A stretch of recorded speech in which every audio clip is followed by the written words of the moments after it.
Nous allons voir dans cette vidéo comment importer une bibliographie sur stylo depuis Zotero. Donc au préalable, vous devez avoir un compte Zotero dans lequel vous avez créé un groupe public dans lequel vous allez mettre votre bibliographie.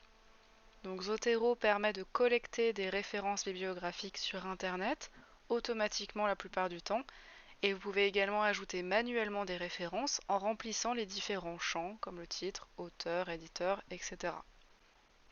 Donc une fois que vous avez créé votre groupe, attention à bien déterminer qu'il est public. Dans mon cas, j'ai choisi public close, c'est-à-dire que c'est à moi de choisir qui rentre dans le groupe ou pas, mais il reste lisible par le public. Vous devez également avoir activé l'option qui permet à n'importe qui sur Internet de lire la bibliographie. Une fois que vous avez validé ces paramètres, vous pouvez ensuite vous rendre dans votre bibliothèque de groupe, dans l'article qui vous intéresse. Donc en l'occurrence, voici les bibliothèques de l'ouvrage Présence numérique. On va s'occuper pour cet exercice d'importer la bibliographie du chapitre Formation doctorale, que vous voyez ici. Et donc nous allons nous servir de l'URL.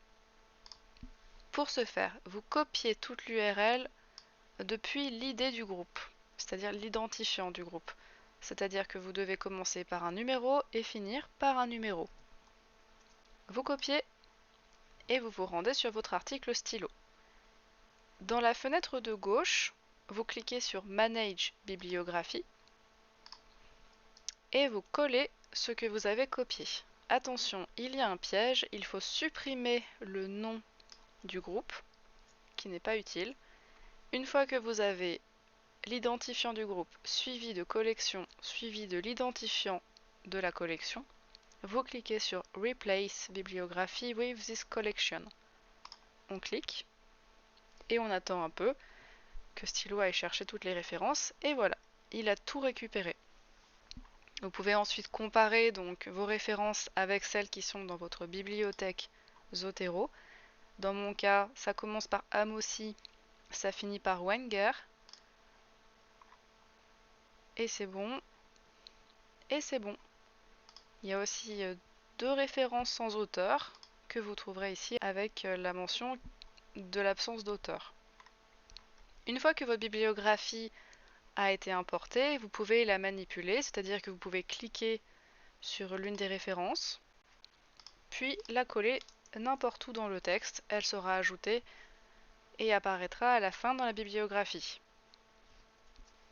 Il est possible également de changer un peu la mise en forme de la référence, par exemple en enlevant les crochets.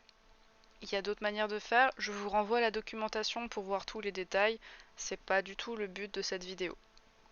Pour en revenir à la gestion de la bibliographie, vous avez la possibilité, une fois qu'elle a été importée, d'aller dans Citations pour retirer individuellement une citation. Par exemple, supposons que celle-ci ne soit pas bonne, je la retire.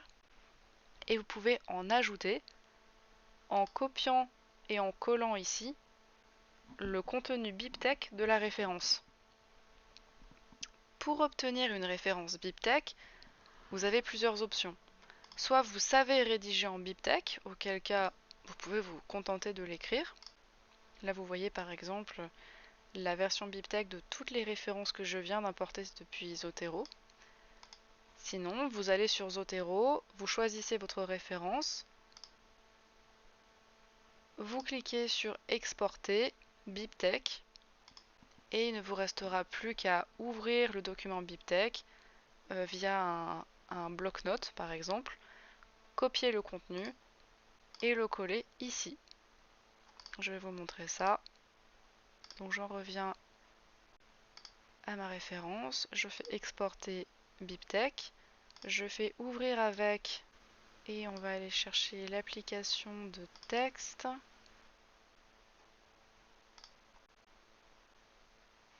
Et là j'ai ma référence BibTeX.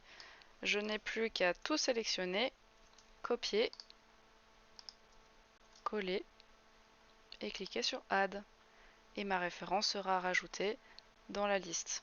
Donc là normalement je crois que j'en ai mis une en double, elle devrait donc apparaître ici, voilà, la référence en double.